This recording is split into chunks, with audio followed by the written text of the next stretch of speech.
तेरवाड गंगापूर येथे घराला भीषण आग, सुदैवाने जीवितहानी टळली। शिरोळ तालुक्यातील तेरवाड गंगापूर येथे बुधवारी दुपारी शॉर्ट सर्किटमुळे लागलेल्या भीषण आगीत एका घरातील रोख रक्कम, दागदागिने व संसार उपयोगी साहित्य जळून खाक झाले।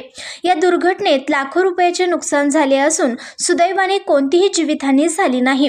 कुरुंदवाड नगर परिषदेच्या अग्निशमन दलाने वेळीच धाव घेत आग आटोक्यात आणल्याने मोठा अनर्थ टळला। गंगापूर उपनगरातील आयुब बेपारी यांच्या घरात दुपारी अचानक शॉर्ट सर्किट होऊन आग लागली। काही क्षणातच आगीने रौद्ररूप धारण केल्याने धुराचे लोट संपूर्ण घरभर पसरले। घरातील सदस्यांनी बाहेर धाव घेतली। बेपारी यांच्या पत्नीने आरडाओरडा केल्यानंतर परिसरातील नागरिक मदतीसाठी धावले।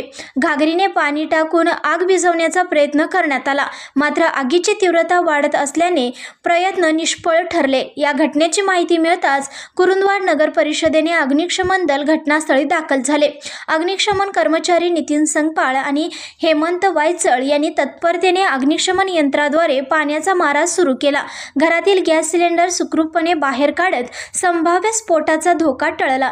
बेडरूममध्ये आग मोठ्या प्रमाणात भडकली असल्याने परिस्थिती आव्हानात्मक होती। अखेर नितीन संगपाळ यांनी घराच्या पत्र्यावरील पत्रे काढून आत पाण्याचा मारा केल्याने आग नियंत्रणात आली। या आगीत घरातील कपडे, इलेक्ट्रिक उपकरणे, संसार उपयोगी साहित्य, रोख रक्कम व दागिने जळून खाक झाले आहेत।